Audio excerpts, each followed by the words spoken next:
Je compléterai, bien sûr, ce que dit Eric, c'est essentiel, mais c'est que dans les occasions qu'on peut avoir d'être en lien avec l'autre, cette posture d'accueil, d'écoute presque inconditionnelle, elle est extrêmement exigeante parce que vous représentez quelque chose de plus grand que vous. Vous êtes quelqu'un de dissident, d'antivax, de complotiste qui est résumé à une pensée et que la moindre faute de quart, la porte sera fermée. Et c'est une grande discipline à avoir sur soi, je pense, qui est aussi une forme d'élévation pour nous. Il faut le prendre comme ça et pas se voir supérieur, mais juste dire la faute est très difficilement permise alors que les émotions sont extrêmement à vif parce que la porte se referme vite. Louis parlait de 1984.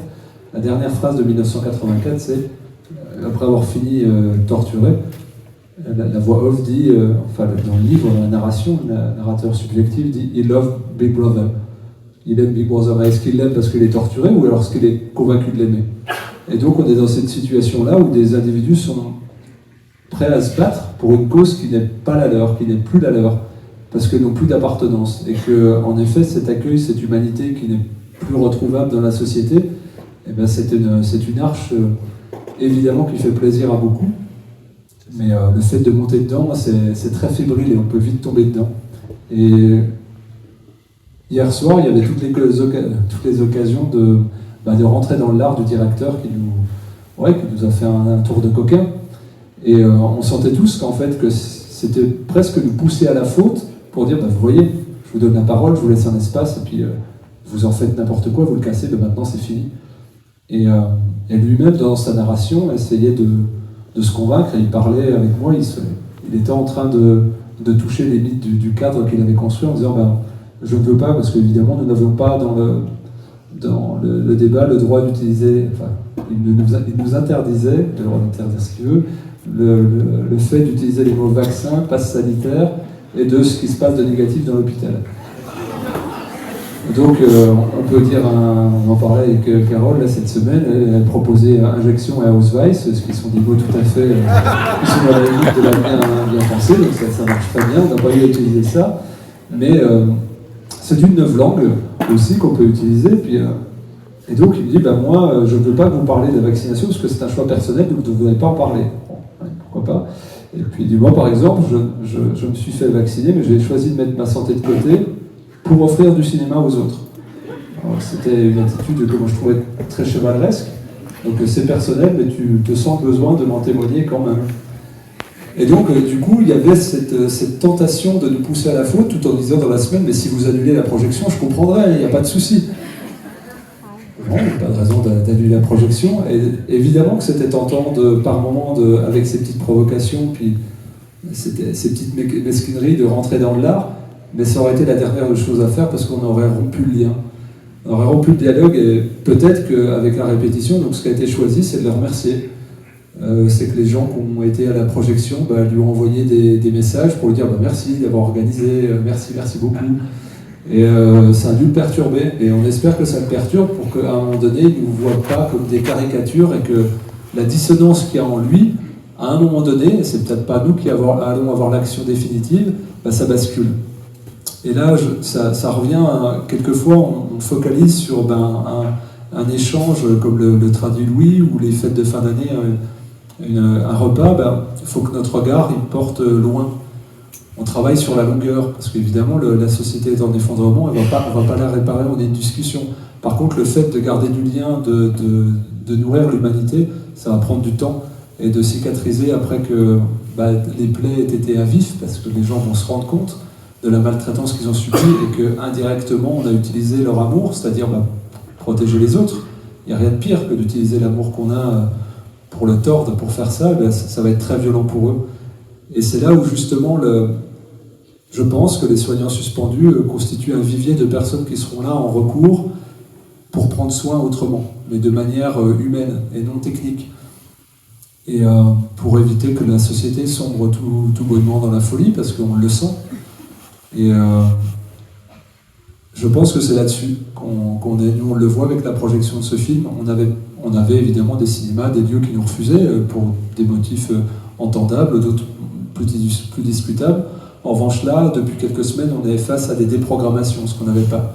Beaucoup de déprogrammations, c'est-à-dire des dates étaient fixées, des horaires étaient fixés, des liens de réservation étaient créés, et c'est annulé. Donc c'est que ça vient déranger quelque part. Et il y a des gens qui le font il y a des gens qui appuient sur le bouton, mais il y a des gens qui le font d'eux-mêmes, parce que je pense que ça crée une dissonance très profonde, comme pour la personne hier, et c'est dans ce moment-là de vulnérabilité qu'il y a quelque chose à faire.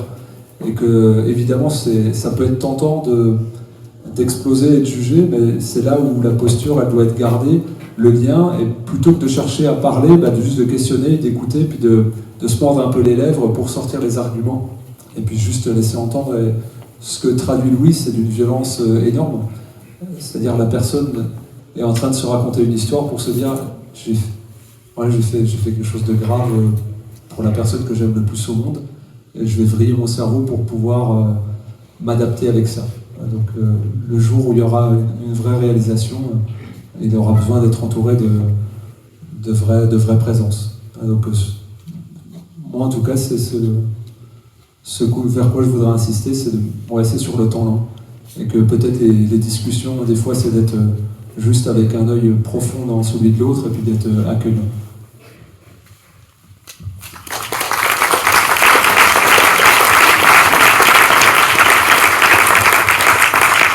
Si je reviens un tout petit peu en arrière sur la question, il y a cette idée qu'on ne veut plus en parler, en fait. On a l'impression que c'est ça. En fait, on ne voudrait pas nous réhabiliter, presque on voudrait que les soignants suspendus retournent travailler, mais surtout sans rien dire.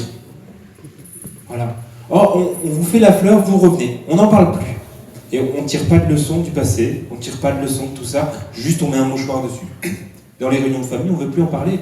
On en a marre. On s'est pris le bec pendant 2 ans et on voudrait que ça s'arrête.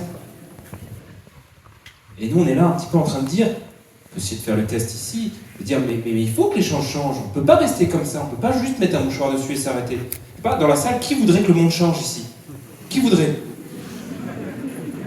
Ok, c'est un bon début. Maintenant, qui veut changer? C'était un tout petit peu plus hésitant, hein?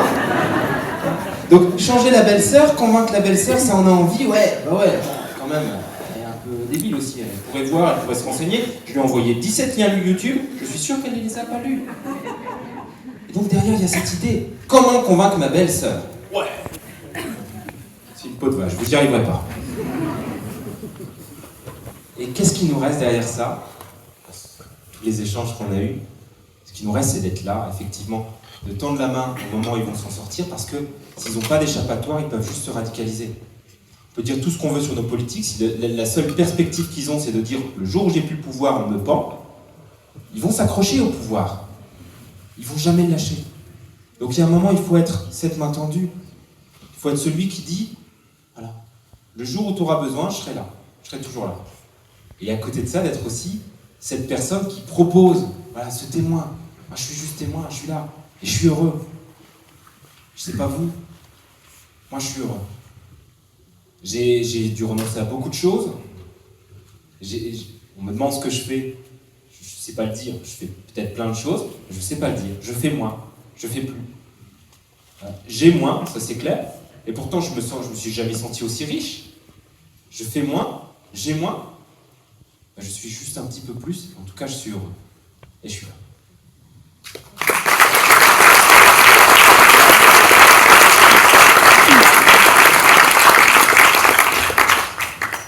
Pour rebondir, en plus on ne sait jamais ce qu'il y a au fond du cœur des gens.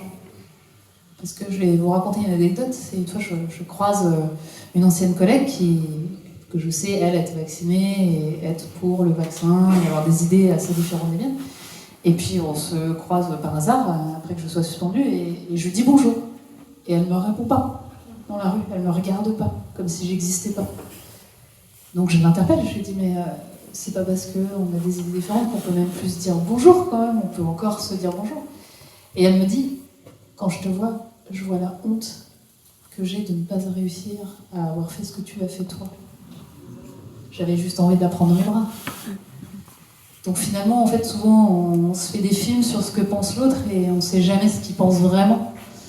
Donc on devrait souvent se garder de juger celui qu'on a en face de soi. Bravo.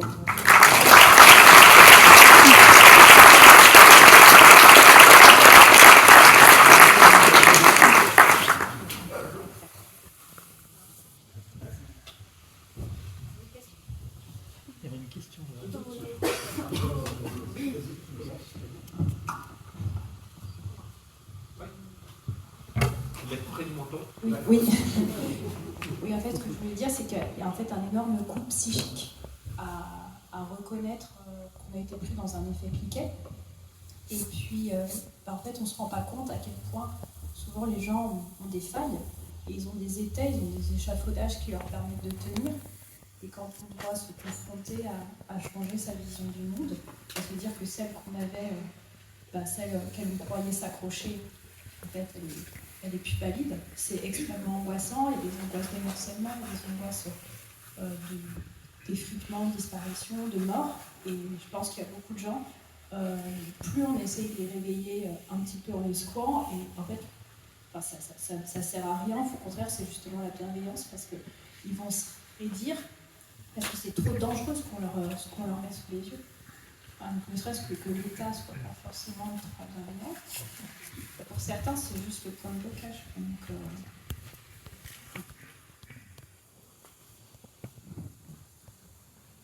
je crois qu'au-dessus, il y a quelqu'un qui est derrière. Le micro a c'est par une blague. Une blague, Carole. Plus près, là vous m'entendez. Bonsoir, déjà je voulais vous remercier pour qui vous êtes. Et moi j'avais une question personnelle, je dirais, à chacun, c'est comment après finalement c'est un an et quelques de suspension, vous vous sentez, est-ce que vous avez des doutes, ou est-ce que vous êtes toujours aussi convaincu de ce que vous menez? Alors certes, vous êtes là ce soir, mais comment vous vous sentez? Voilà, c'est ma question.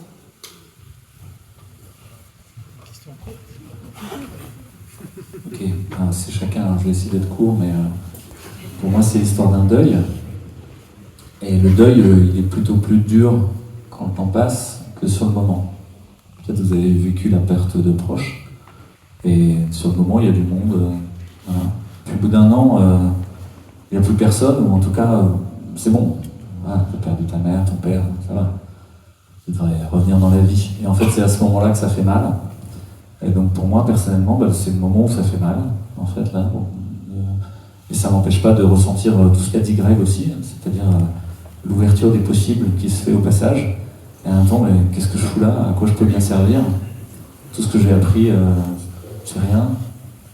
Et donc il y a un vrai vacillement de tout ce qui constituait le socle stable. Être médecin, exercer, et puis paf, ça s'arrête. Et tout ça, c'était une illusion. Et en fait, c'est une leçon très douloureuse, bouddhique. Mais tout est illusion, tout est faux. Et depuis 2 ans, tout ce que je regarde, tout est faux.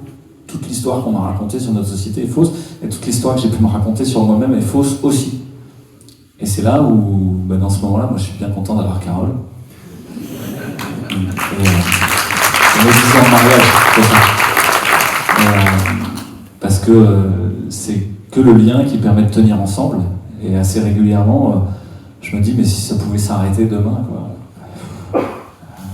Je suis pas suicidaire, hein. Je suis pas triste non plus, quoi. Juste, quelle traversée de souffrance, quoi, que la vie humaine, quoi.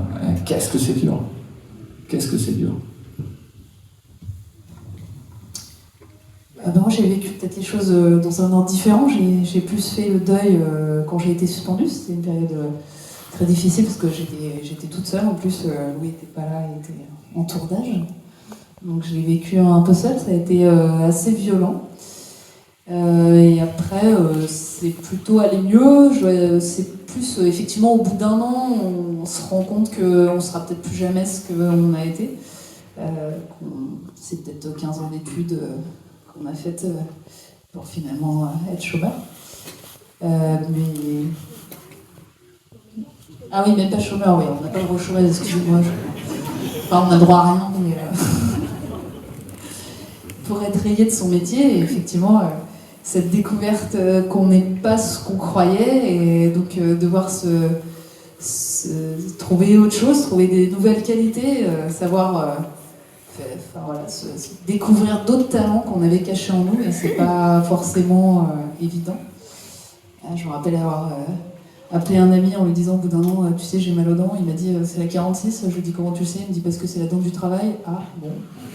Et on est le 15 septembre. Ah, ça doit être ça. Donc ça travaille un peu. C'était pour une anecdote rigolote. J'ai réussi à ne pas perdre ma dent, donc ça veut dire que j'ai réussi à faire un deuil qui n'était pas trop mauvais, peut-être. Voilà. Mais effectivement, c'est une traversée difficile. Après, moi, comme je dis souvent en rigolant, j'ai l'impression de rajeunir. J'ai l'impression d'être revenue à 18 ans avec les gens qui me demandent qu'est-ce que tu feras quand tu seras plus grande. Bah écoutez, je sais pas. Donc voilà, j'en suis là. Je sais pas ce que je vais faire plus tard quand je serai grande. Donc, voilà. Merci le Covid, j'ai rajeuni.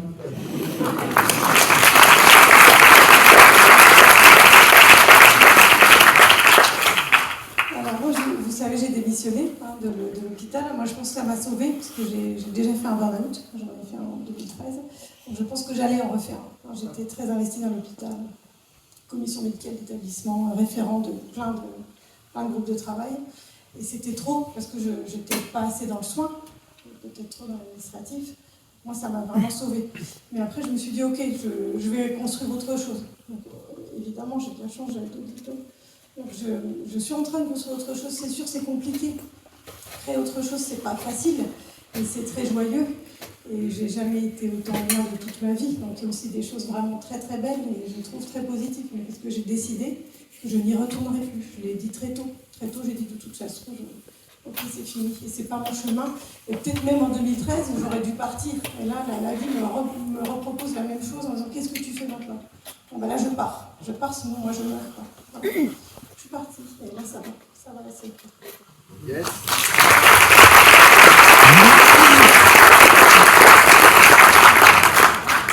Alors, mon épouse, on a traversé beaucoup de périodes de doute, particulièrement au tout début, parce qu'on sentait qu'il y avait quelque chose qui n'allait pas, qui ne tournait pas rond. Et puis autour de nous, c'était un peu comme si personne ne voyait rien, on ne voyait pas la même chose que nous, y compris parmi mes collègues médecins. Alors se poser cette question-là et être visiblement le seul sur 300 médecins hospitaliers à penser ça, je vous prie de croire qu'on a envie d'être fou, de se dire je suis fou, il faut que je retourne en arrière. Il faut que je rentre dans le rang, je dois être fou. Et en même temps, je me disais ça, je peux pas avoir raison envers 300 médecins, mais en même temps, je vois pas où j'ai tort. Et c'est vrai, j'étais presque prêt à aller consulter un collègue psychiatre. Puis je suis tombé sur une petite vidéo de 5 minutes d'un anesthésiste réanimateur de Marseille qui nous a parlé de l'hypnose. J'ai été voir ma femme, j'ai dit tiens, regarde, on n'est pas seul. Et c'est ça qui était important. Ensuite, on en a rencontré d'autres. Olivier Souillet, et puis après Grégory, puis plein d'autres personnes qui on s'est mis en lien, des soignants des Hauts-de-France. Et là, ça fait du bien. Alors, on a toujours eu aussi quelques doutes, parce que c'est tellement fort, cette ingénierie sociale était tellement puissante qu'on s'y met. À chaque fois, ça nous était encore arrivé il n'y a pas longtemps, mais finalement, est-ce qu'on n'aurait pas tort, quoi. Et puis en fait, quand on voit les conséquences que ça a donné sur nos gosses, le port du masque, attention, tu vas tuer les papiers, mamie, sur les retards scolaires qu'ils emmagasinent à cause de ça, les retards de langage, quand on a vu de nous-mêmes et parmi nos proches, des complications de ces injections, complications neurologiques. J'ai emmené 2 fois des jeunes de 20 ans chez le cardiologue, ça m'était jamais arrivé de ma vie. Et pas en tant que médecin, en tant que voisin. Quand on a vu les problèmes hémorragiques chez les femmes, on prend contact avec des personnes qui montent des collectifs, comme nous, le différent de Wilmansic, et puis on s'aperçoit qu'elle est, la première fois que je l'ai vue, elle était à 500 témoignages. La dernière fois, il y a quelques semaines, elle était déjà à 7000. On a vu toutes les complications qui arrivaient à Beaufort, avec une grosse complication neurologique périphérique. On s'est dit, c'est pas possible. Et non, on ne peut pas avoir tort. Donc là, c'est terminé, cette période de doute, elle est terminée. Mais Dieu, qu'est-ce que c'était violent, cette ingénierie sociale qu'on nous a fait subir.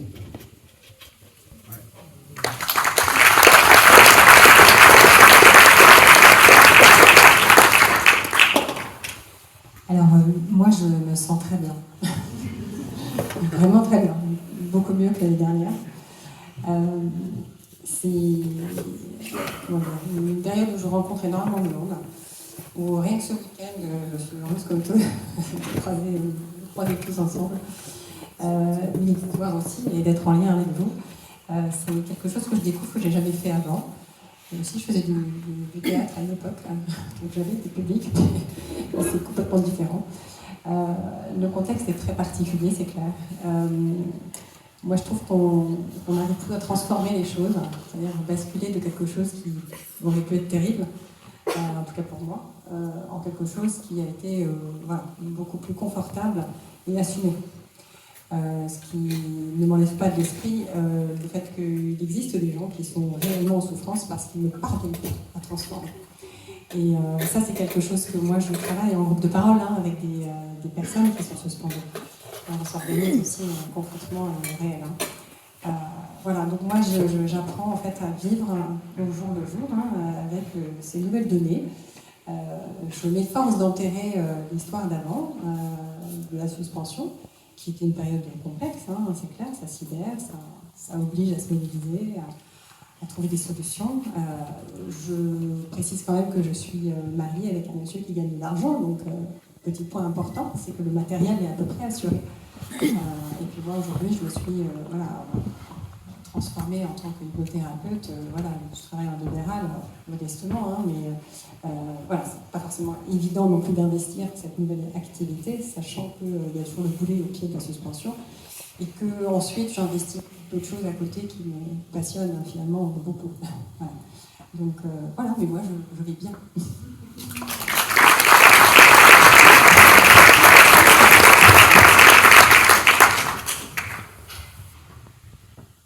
Pour moi, plus d'un an après, je peux dire, il y a les deux en fait. Parce que pour moi, c'est une grande phase de déconstruction. Je me suis construite pendant des années sur le modèle qu'on me proposait.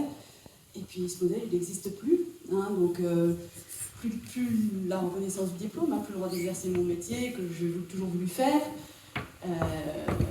Plus d'argent, donc plus cette sécurité matérielle, je pensais jamais que ça arriverait, en tant que cardiologue.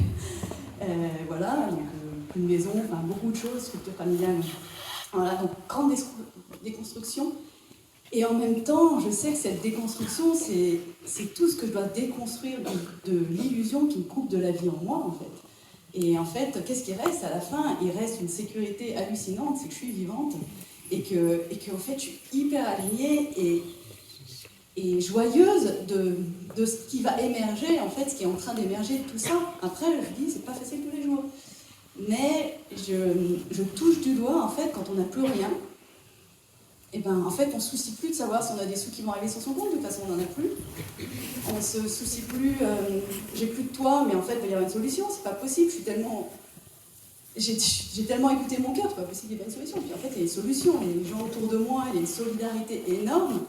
Et puis, et voilà, et tout ça permet de préparer la suite, permet de faire émerger en fait tout ce qui commençait à émerger depuis des années, parce que ça fait des années que je vois bien que la médecine, elle est plus faite pour l'humain, donc ça fait des années que j'étais déjà sur autre chose, mais je continuais de mettre de l'énergie dans cet ancien système, donc je ne pouvais pas mettre de l'énergie dans ce qui me faisait vraiment vibrer, c'est-à-dire l'humain, comprendre l'humain entièrement. D'où il vient, où il va, qu'est-ce qu'il veut, quel est le sens, et qu'est-ce que je peux vraiment, comment je peux vraiment l'accompagner pour la santé, ça fait des années. Et en fait, là, aujourd'hui, on m'a obligée à me positionner, et donc je mets de l'énergie uniquement là-dedans. Et bien, en fait, c'est un côté fabuleux. Et donc, voilà. Donc, voilà. Un peu comme tout le monde, c'est-à-dire un côté pas facile, parce que la déconstruction de tout ça, c'est franchement pas facile tous les jours. Il y a un côté, mais hyper lumineux et hyper... voilà, vraiment la vie, on sent la vie, enfin moi je sens la vie en moi comme je l'ai jamais senti en fait. Bravo.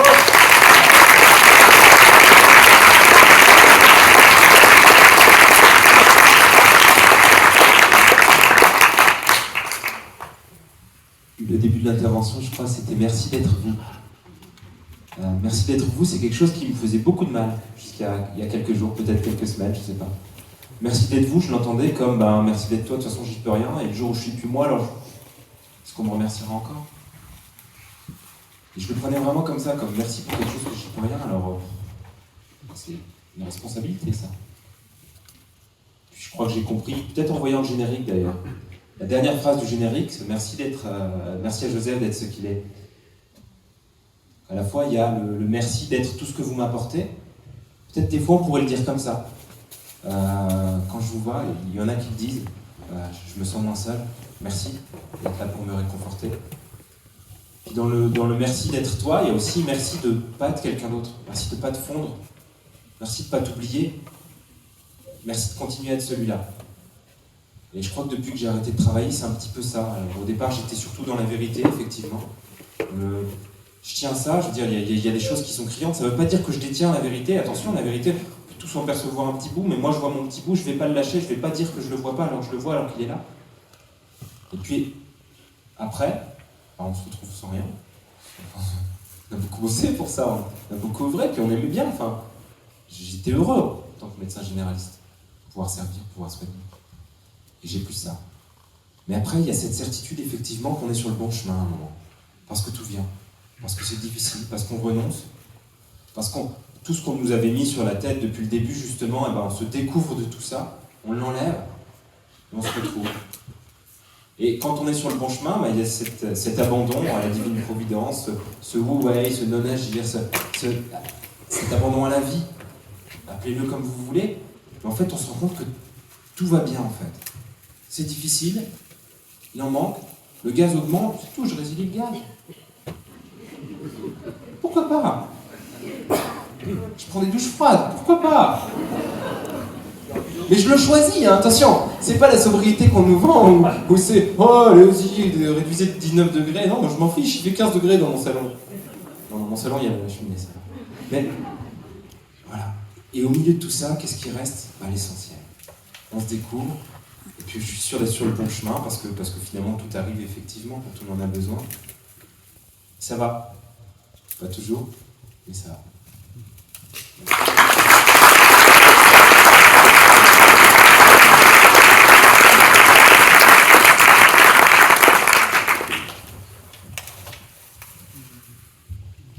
Une question au-dessus.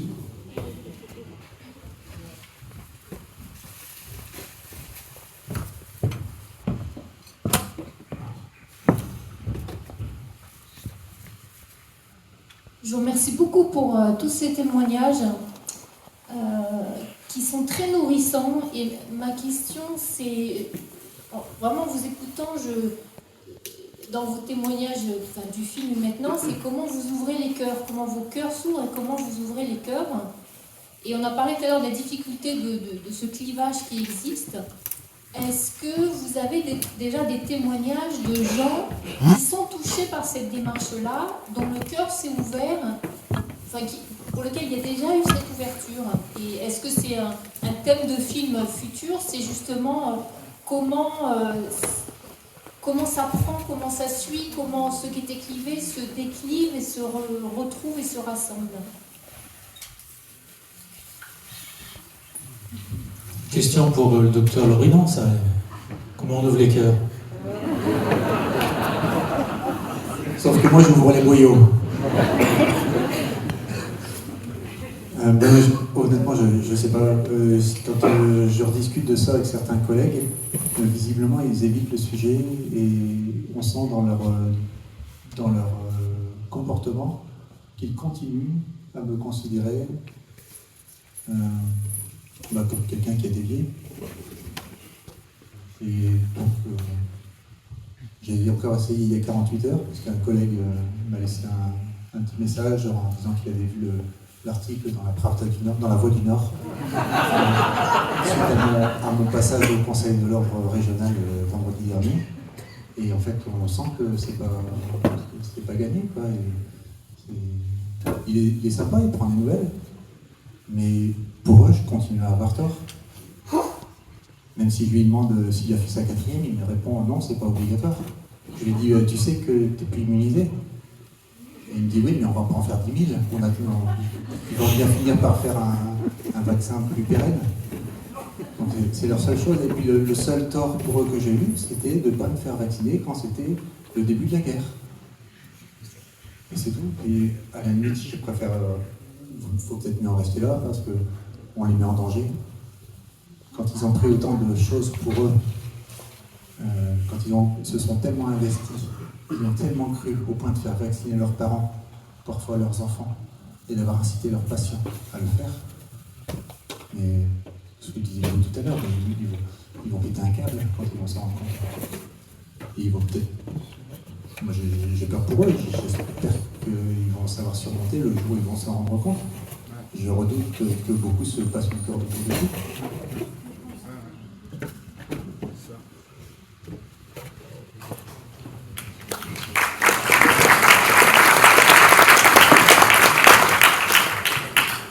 Dans le film, je parle d'une collègue qui m'a dit « Mais tu sais Aurélie, l'État est bon ».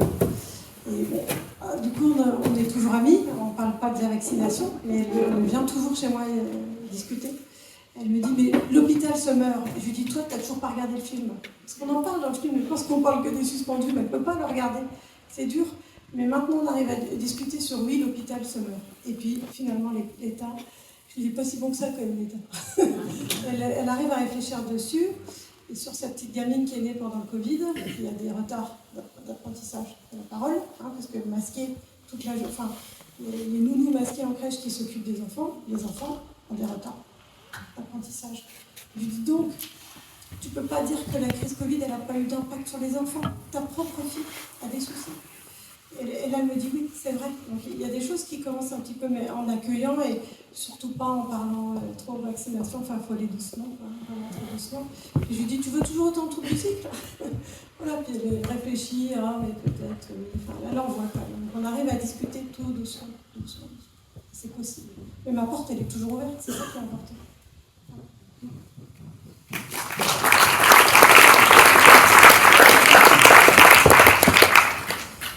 Alors moi, sincèrement, j'ai réussi à convaincre personne.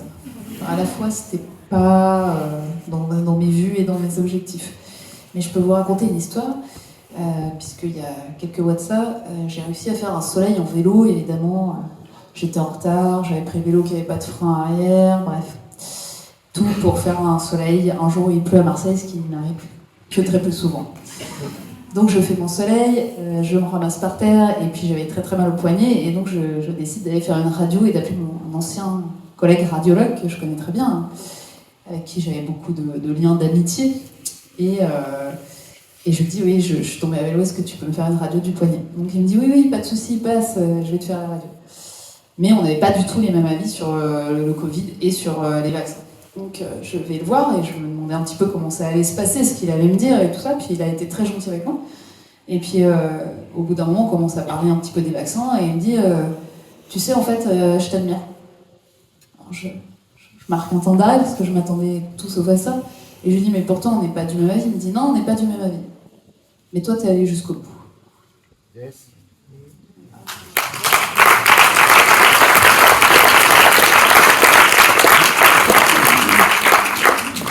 Comme Carole, j'ai aucun espoir ni de convaincre, ni d'ouvrir quelques cœurs que ce soit. En fait, pour autant, est-il nécessaire d'espérer pour entreprendre et de réussir pour persévérer? Pas sûr, donc peut-être qu'il faut continuer.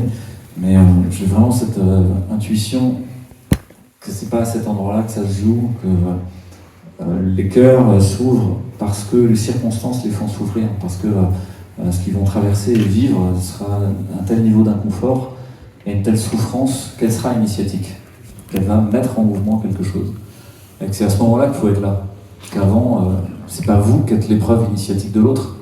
Vous n'êtes pas là pour ça.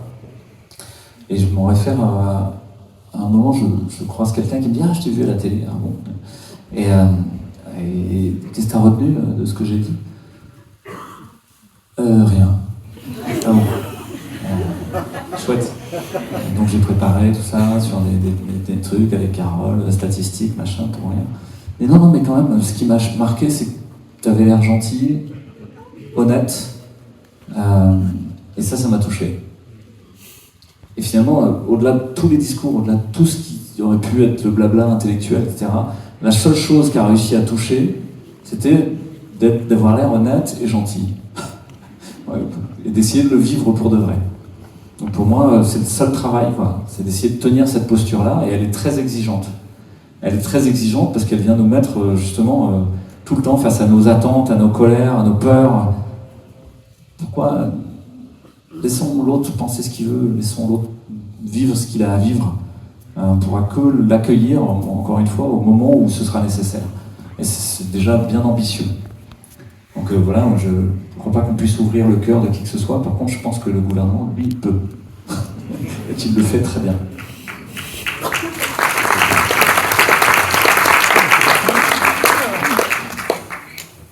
Oui, moi, comme mes amis, je ne cherche pas à convaincre. Je pense que ce n'est pas notre place. Je pense que notre place, c'est d'être là à notre place, justement, et d'être la lumière qu'on doit être. Et qu'est-ce que c'est être la lumière qu'on doit être? C'est se poser des questions sur nous. Moi, depuis le début de cette crise, je me dis, mais comment j'ai participé à mettre ce système en place? Quelle est ma responsabilité? Et en fait, ma responsabilité, elle est dans tous les affects négatifs que j'ai. Et donc, en fait, je vais voir ces affects négatifs. Parce qu'à chaque fois que je lâche les affects négatifs, je brille un peu plus. Et à chaque fois que je brille un peu plus, je suis un peu plus dans le cœur et je suis un peu plus ouverte à l'autre. Et en fait, c'est ça notre place, c'est d'être ouvert à l'autre. Et en fait, en étant une lumière, on lui éclaire son chemin et à lui de voir s'il a envie de le prendre. Mais on ne peut pas décider pour lui, on peut juste l'éclairer.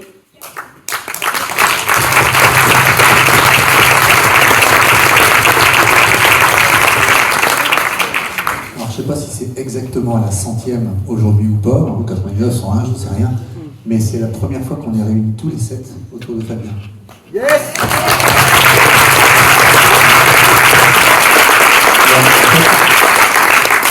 On était 7 dans le documentaire, mais on pourrait être 15 000, on pourrait peut-être même être 130 000, on pourrait même être des millions, parce qu'on a tous subi un impact très fort sur nos vies, particulièrement sur nos métiers.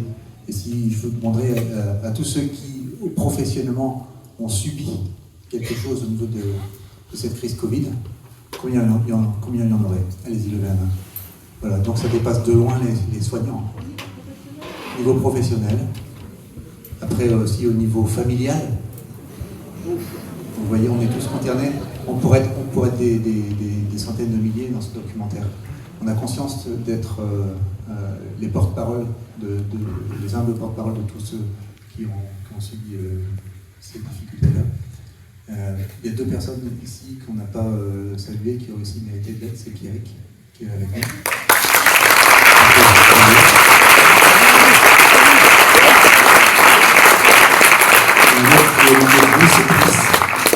Lève-toi, Brice, s'il te plaît. Parce que ton témoignage à chaque fois, notamment sur les réseaux sociaux, moi ça m'a bien aidé.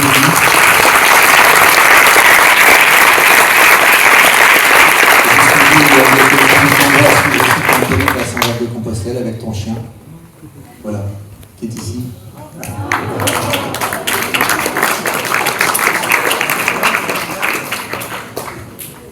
Et il y en a encore beaucoup d'autres comme ça pour qui c'est vraiment c'est dur, c'est décapant cette crise et c'est parfois vraiment la galère. Moi ici, il a traversé des périodes où il nous a fait peur. Hein. Il s'est fait peur aussi, je crois. Donc merci aussi à tous ceux qui, parmi vous, ont subi cette chose-là, mais ont tenu parce qu'ils voulaient aussi être à leur place et voulaient, comme disait Judith, être une lumière là où ils étaient. Tout ce qu'on a fait là, ça n'aurait aucun sens si on était 7. Ça n'aurait aucun sens si vous, de votre côté, vous n'aviez pas fait quelque chose. On est tous des petits colibris. Alors il y a des colibris qui ramènent juste une goutte d'eau dans la salle. Il y a des pélicans, il y a des canadaires. Mais on fait tous notre part. Bravo!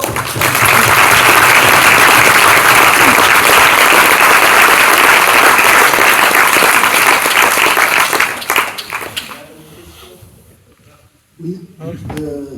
Moi, je voulais dire donc que j'ai été ceux qui ont aidé à la sortie du film. Je l'ai vu pour la 2e fois et je voulais dire qu'on a réussi à convaincre, non pas à convaincre, ça a été assez facile, le cinéma de Morestel, donc qui est à 10 km d'ici, pour ceux qui viennent de loin, passera ce film donc, dans son cinéma le 15 janvier, avec un débat.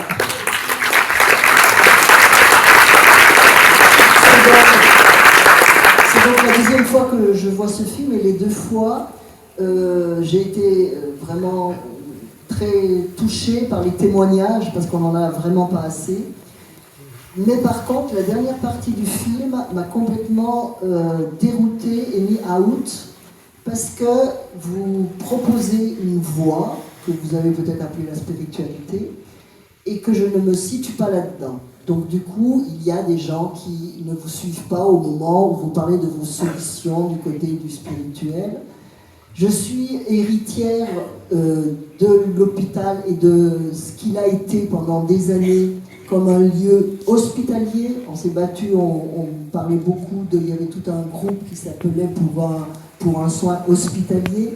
Je suis héritière aussi d'une psychiatrie qui était beaucoup dans l'humain et qui a eu une... Enfin, je suis héritière de gens qui ont beaucoup travaillé sur ce que c'est que la médecine, ce que c'est que le psy, ce que c'est que la relation, et qui pensaient que tout citoyen ne peut pas être le psychologue de tout citoyen. Que tout citoyen, autant... Donc, je pense qu'il me semble important à moi de faire la différence entre prendre soin de sa santé, comme vous le dites, avec vraiment, c'est super intéressant et sympa, mais il y a aussi un soin professionnel, et moi je le défends. Je suis héritière aussi des services publics, je défends les services publics, je pense que ça a été une conquête sociale qu'il faut continuer à avoir. Je pense aussi que ces mesures sanitaires et la manière dont l'État l'a utilisée sert à une casse sociale de tous les acquis sociaux, et là vous l'avez dit dans le film, Monsieur Fouché, la casse de l'hôpital public. Nous sommes nombreux dans cette salle, parce que même si on est à la campagne, on a beaucoup œuvré à côté des suspendus, qui ont été cités tout à l'heure par Jean-François, et on l'a fait à différents niveaux, parce que je pense que c'est important de n'oublier aucun lieu de lutte. Donc avec Réinfo Covid, on a fait des actions soignant tout au long de la route pour aller au Medipôle, habillés de blanc.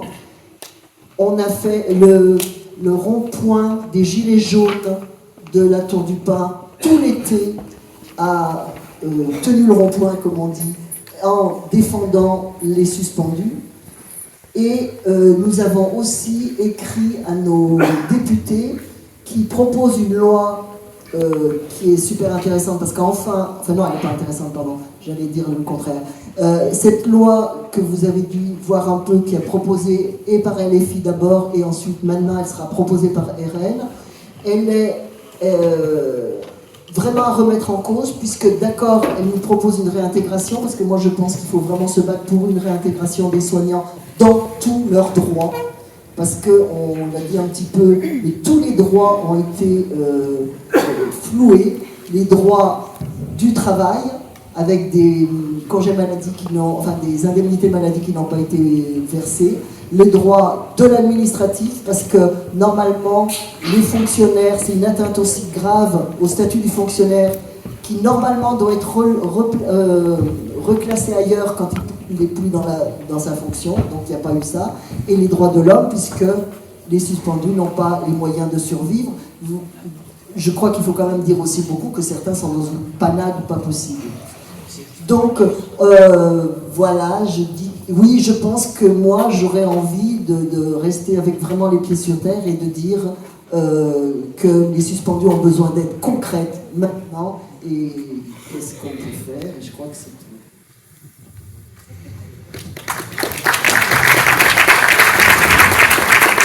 Je pense qu'ici, quand j'ai vu l'amour du service public, on est plusieurs ici à être issus du service public et j'y croyais dur comme fer. C'est pour ça que j'y suis allé, et même à l'hôpital, j'avais refusé d'avoir un secteur privé, j'avais refusé d'être au plafond des gardes, j'avais refusé différents avantages qui nous étaient proposés, me contentant de mon salaire à la fin du mois, qui somme toute est relativement confortable, qui permet de faire vivre une famille nombreuse. Le fait est que les médecins et les soignants aiment le service public, mais pas les administratifs. Et c'est eux qui ont pris la main.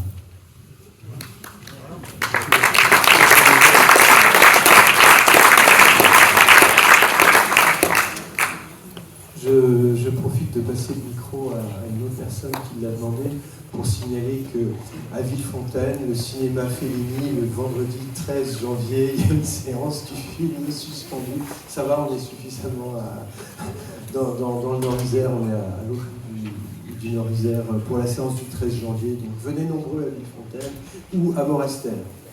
Attends. C'est pas toi. Je voudrais revenir à quelque chose qui doit toucher tous les suspendus, c'est la notion de relation au travail et surtout de contrat de travail. Et ce que vivent les suspendus, beaucoup d'autres gens, de salariés ou autres, l'ont vécu ou le vivent. Et ce que je trouve le plus injuste dans la suspension, c'est ces contrats de travail qui sont suspendus. Ils sont ni appliqués, ni les personnes ne sont pas licenciées. Donc, psychologiquement, ça crée une dépendance qui est insupportable, illégale bien sûr. Et chacun d'entre vous en fait a un statut différent. Et je pense, moi je suis pas suspendu, mais je pense que chacun dans cette relation au contrat de travail a un travail psychologique différent à faire. Et donc le plus difficile, c'est de rompre ce lien, puisqu'on ceux qui disent il faut que tout le monde soit réintégré, qu'on revienne au monde d'avant, bon courageux, parce que je ne sais pas quand ça arrivera. Et ceux finalement qui ont peut-être le mieux, c'est ceux qui ont démissionné, qui ont tourné la tête, et puis qui sont partis ailleurs et qui ont commencé à construire leur chemin. Et moi j'ai vécu ça personnellement dans d'autres situations, et finalement on est bien quand on est autonome.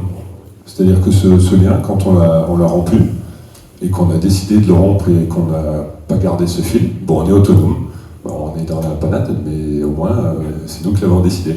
Alors que quand on est suspendu et qu'on est dans la panade, mais qu'on espère, on a cette attache qui reste attachée. Donc bon courage à ceux qui n'ont pas encore rompu ce lien et qui le rompent et vont de l'avant. C'est un peu comme dans une forêt où on passe de liane en liane, on ne peut pas être attaché à deux lianes en même temps, sinon ça fait mal.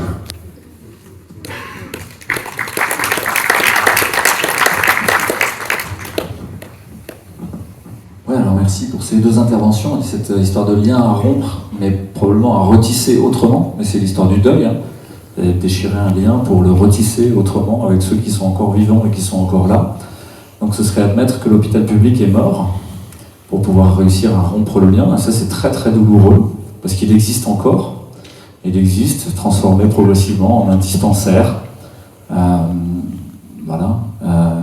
et progressivement ensuite en un e-dispensaire, une e-santé qu'on nous propose. Est-ce qu'il peut y avoir une retransformation vers quelque chose de bien? Est-ce qu'on peut renouer ce lien ou est-ce qu'il faut complètement le rompre? Ça c'est la question qui est posée à chacun et peut-être que la réponse est individuelle. S'il y a une réintégration à un moment, est-ce que vous y retournez? Cette question elle revient souvent. Et moi je suis très partagé là-dessus. Je me dis d'un côté, bien sûr il faudrait passer à autre chose, et de l'autre côté, est-ce que maintenant que j'ai plus peur de rien, est-ce que je peux venir tout transformer de l'intérieur? Parce que j'ai plus peur de personne. M'en fous, j'ai déjà été viré une fois.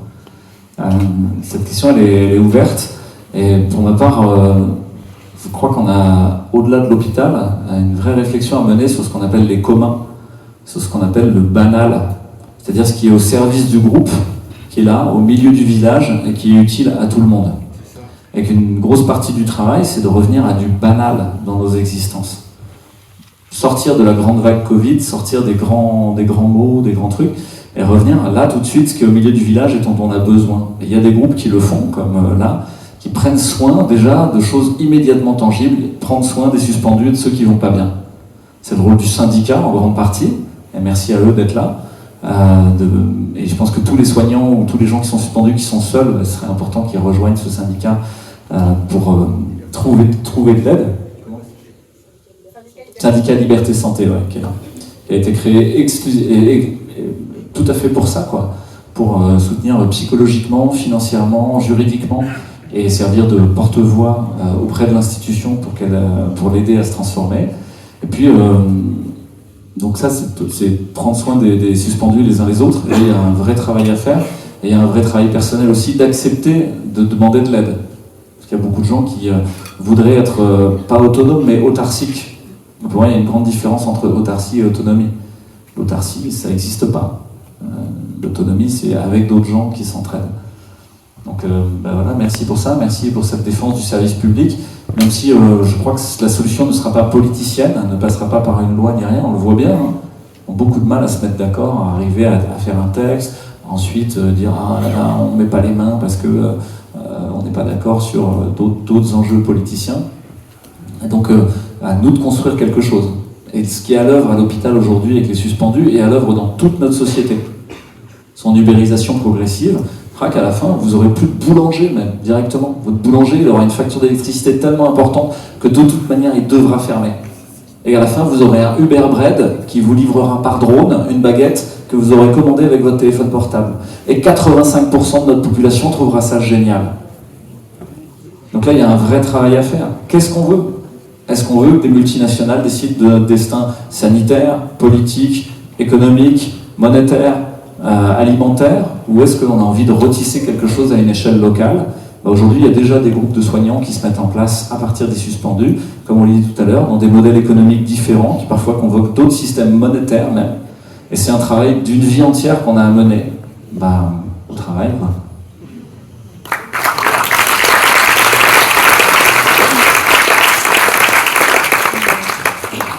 Sur la question de la suspension, j'ai un regard un peu différent, puisque moi j'ai été vraiment suspendue par mes tutelles. Et j'avais plusieurs solutions pour éviter de travailler et donc éviter cette obligation vaccinale. Et je ne l'ai pas choisi, parce que j'ai décidé de leur faire porter la culpabilité. Parce que quelque part, ça les arrangeait que vous partiez de vous-même. Même si c'est ce qu'ils attendaient, ils essayaient de vous faire partir de vous-même. Comme ça, ils ne vous devraient rien, et eux, ils ne porteraient aucune culpabilité de cette loi. Et moi, j'ai dit non. En fait, tu vas me regarder, et tu vas prendre la responsabilité de me suspendre. C'est toi qui vas porter cette position jusqu'à la fin de tes jours. C'est pas moi qui la porterai.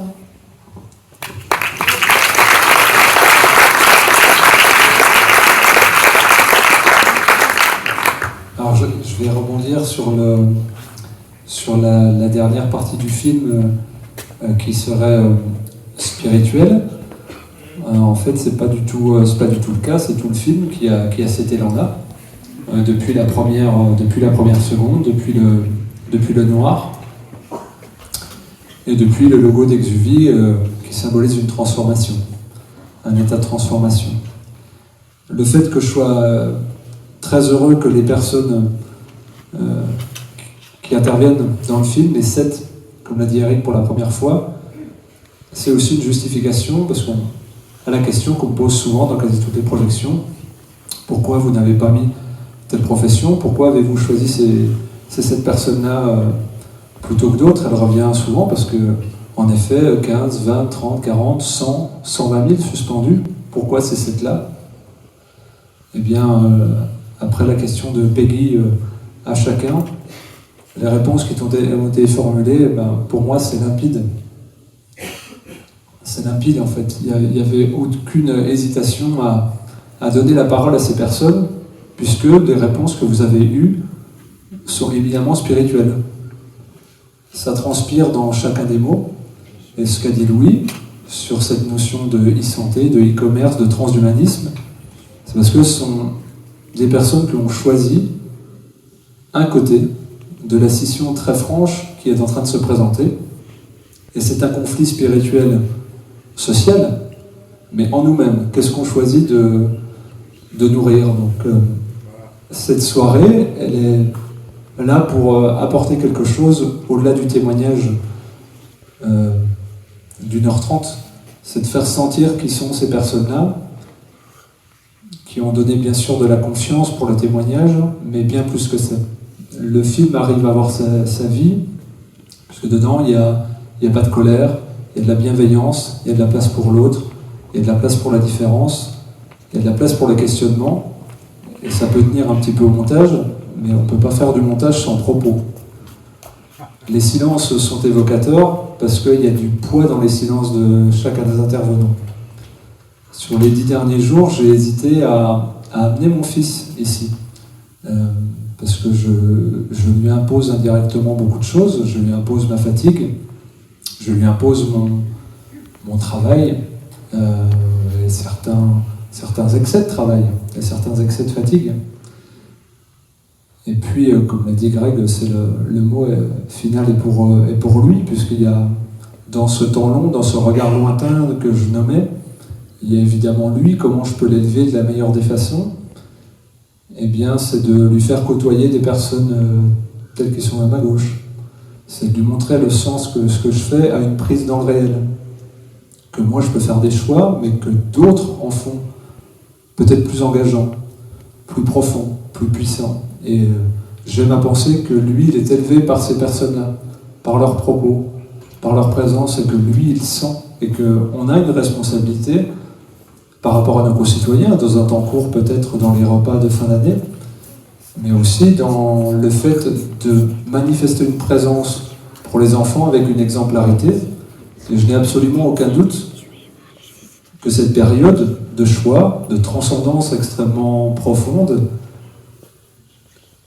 se ne tourne qu'autour de la question spirituelle. Et quand il s'agit de soigner des gens, aujourd'hui vous leur dites qu'est-ce qui ne va pas chez toi, ils peuvent dysfonctionner au niveau métabolique, au niveau physiologique, au niveau biologique.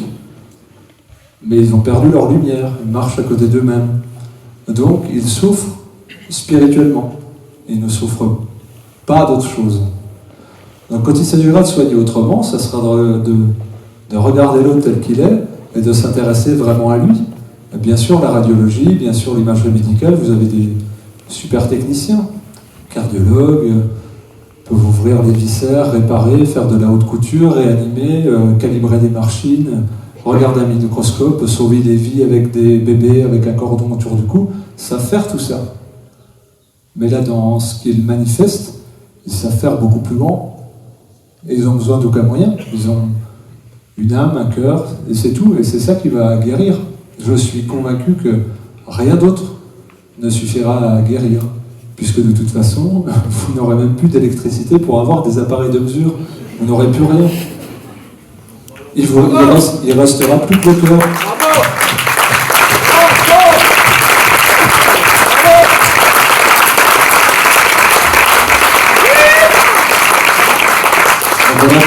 J'ai une extrême fierté à avoir côtoyé ces personnes-là, vraiment beaucoup. Évidemment, pour la vie de chacun, c'est difficile, mais en les côtoyant au quotidien, en échangeant avec eux, à chaque fois, c'est de la puissance. Tout le temps. Je me dis, eux n'abandonnent pas. Eux, ils sont tournés vers une famille qui est plus grande que la mienne. Ils ont des soucis matériels qui sont plus grands que les miens. Ils ont des implications multiples. Et ils lâchent pas. Et quand il y en a un qui doute, il y en a toujours un autre qui est là. Et ça, c'est une leçon extraordinaire. Et j'aimerais que ça soit contaminant. J'aimerais vraiment que ça soit contaminant. Et le but des débats, des présences, c'est de faire sentir quelque chose de positif, quelque chose de vibrant. Et de se dire, il y aura toujours un qui sera là pour l'autre. C'est ce que manifestait Judith, et je suis content qu'elle ait appuyé là-dessus. Et il y a un lâcher-prise, un abandon.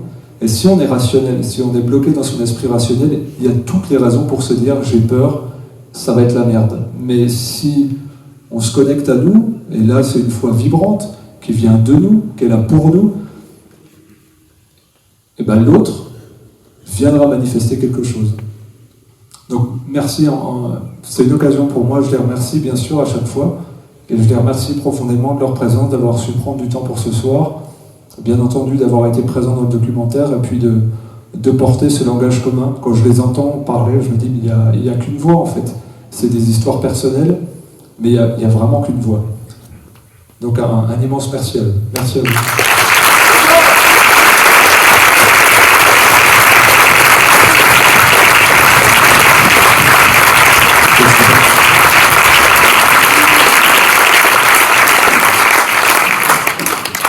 Je voudrais que Lison du SLS puisse venir parler du syndicat, si c'est possible. Lison, Sophie, voilà, il y a des représentantes du syndicat Liberté Santé, et puis la vie est ainsi faite que, quand on échange sur des choses différentes de la vie, on se retrouve sur beaucoup de points de convergence, et c'est ça aussi qui rend optimiste. Évidemment, le film est collé au syndicat Liberté Santé.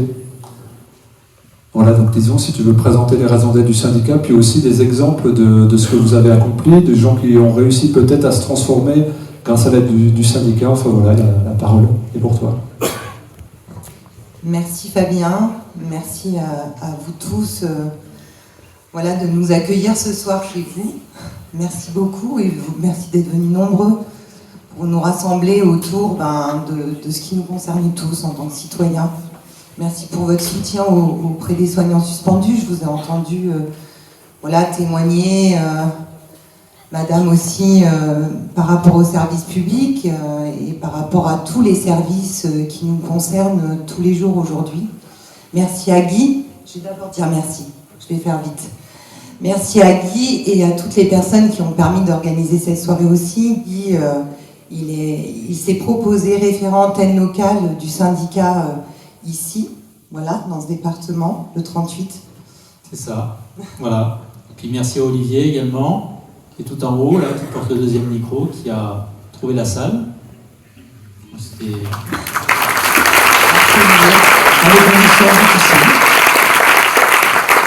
Donc rapidement, je m'appelle Lison Brugnon, je suis coordinatrice de la branche juridique du syndicat Liberté Santé depuis 1 an. C'est un bien grand mot. Je me suis trouvé un mot, un nom, une dénomination, parce que pour en fait créer quelque chose, il faut le structurer. Et pour le structurer, il faut trouver chacun sa place. Et moi, j'avais celle-ci. Le syndicat donc, est composé d'autres personnes qui sont ici présentes. Voilà, Sophie, qui est secrétaire du syndicat, qui a fait un très gros travail depuis 1 an aussi. Claudine et Karine, qui sont en haut, qui ne veulent pas descendre, mais voilà, qui font partie aussi de la structure du syndicat, qui font un gros travail. Pourquoi ce syndicat Comme vous l'a présenté Louis un petit peu, il s'est créé dans le contexte, je dirais plus, pas que pour, mais dans le contexte de l'obligation vaccinale.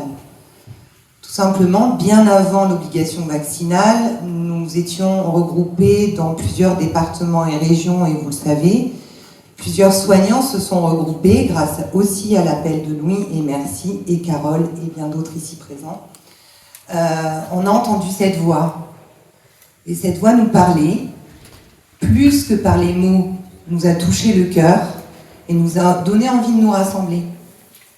Et on s'était préparé bien avant l'obligation vaccinale, on savait que ça allait arriver. Tous, on a été visionnaires. Tous les soignants qui ont pris cette posture et les personnels associés, assimilés, les pompiers, toutes ces personnes qui ont refusé l'obligation vaccinale, et notamment des citoyens, des personnes dont les patrons ont fait un excès de zèle et qui leur imposaient aussi l'obligation vaccinale, ils ont aussi perdu leur travail, ces gens-là, sans avoir été soumis à l'obligation vaccinale, et vous en connaissez. Donc on s'est rassemblés et on s'est dit, ok, aucun syndicat vraiment nous représente. Certains au niveau local étaient très actifs, mais n'étaient pas soutenus par le national. Donc on s'est dit, nous, on va avoir du temps, on a l'envie, on a le désir, on va se mettre au travail et puis on va créer un syndicat qui nous ressemble. Donc le syndicat, c'est plus qu'un syndicat. C'est devenu un grand rassemblement de personnes qui sont dans la même énergie. Et oui, on peut parler de spiritualité. C'est quoi la spiritualité finalement? C'est d'agir avec son cœur. On pourrait donner juste cette définition. Donc oui, madame, il y a de la spiritualité partout. Pour moi, à partir du moment où on parle et on vit et on agit avec son cœur. Donc on a créé le syndicat qui est composé d'un bureau, voilà, dont fait partie certaines personnes, un conseil d'administration. Vous avez vu intervenir Olivier Soulier, qui est un des porte-parole du syndicat, je tiens à le repréciser, et qui fait partie du conseil d'administration et qui a été un des cofondateurs de ce syndicat qui aujourd'hui rayonne au niveau national. Donc on a réussi d'abord à créer une petite structure, après on a sollicité des personnes dans tout le territoire français qui sont même venues à nous pour se proposer comme étant référent antenne locale, je cite Guy, qui n'est pas soignant, qui s'est dit j'ai envie de faire quelque chose pour les soignants suspendus de mon département en lien avec le syndicat, parce que nous avons des valeurs à défendre, des positions, nous avons des désirs d'implication encore dans le système, même si en effet certains, monsieur comme vous le dites, pourraient démissionner. Certains n'ont pas envie de démissionner parce qu'ils ont envie d'être intégrés peut-être même un jour pour faire partie de cette transformation du système. Parce qu'on peut tous transformer le système. Par des petites choses, faire partie du conseil des usagers, aller à la CPAM. Il y a tellement d'endroits où on peut aller faire des belles choses et aller dans le système pour essayer de le transformer. C'est à chacun de nous, en fait, de mettre cette petite pierre à l'édifice et de faire ce petit colibri ou ce pélican, ou ce que vous voulez, ou le pompier aussi. Voilà. Donc, le syndicat, aujourd'hui, est là pour non seulement accompagner les soignants et personnels assimilés et les pompiers à pouvoir réintégrer leur poste. Et on se bat depuis 1 an, on est en contact avec des avocats, avec des magistrats, avec des députés, avec l'Europe aussi, Virginie Joron, on en a entendu parler tout à l'heure, enfin, avec tout un tas, enfin plein de personnes, mais pour lesquelles c'est très difficile aussi. Donc on garde l'espoir, on travaille sur cette thématique, mais il y a beaucoup de thématiques maintenant qui viennent en fait se rajouter. Des personnels, alors je pense que dans la salle il y a des soignantes suspendues qui ont été, oui bonsoir je te reconnais, allez merci, qui ont été inquiétées par la gendarmerie ou la police, parce qu'il y a eu des dénonciations d'établissements, de chefs d'établissement. Il y a des listes qui circulent, il y a des choses qui se passent qui sont graves. Et il y a aussi des chefs d'établissement et des directeurs d'ARS et des directeurs des conseils des ordres qui sont dissidents. Voilà, c'est aussi important de le dire. Il y a aussi des personnes qui se mobilisent et qui ne sont pas d'accord. Et c'est à nous, en fait, au syndicat, nous essayons de créer tout ce lien. Comme le disait Louis, on est au contact des instances, on essaie de voir au niveau national, d'où le maillage national très important, d'identifier, en fait, ce qui se passe, où ça se passe, avec qui, d'avoir une idée de ce qu'on peut faire à tel endroit, d'en créer du lien, et comment amener les choses pour que ça se transforme en créant ce lien, et dans d'autres endroits où les liens sont déjà établis, où les personnes sont dans une autre posture que la posture imposée là par le ministère de la Santé, de pouvoir continuer à travailler avec eux, et que eux puissent aussi convaincre ou amener à une réflexion ceux qui sont dans l'autre posture. Enfin, je ne sais pas si j'étais très claire, mais bon.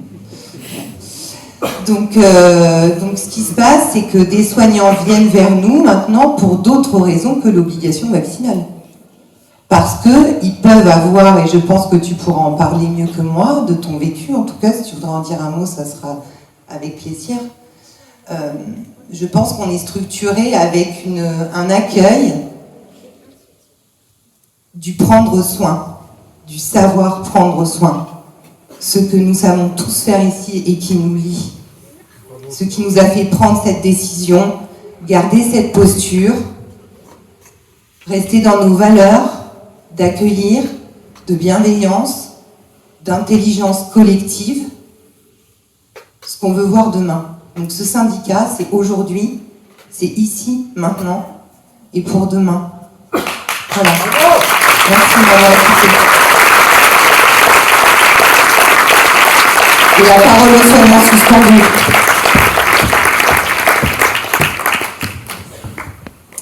Bonsoir.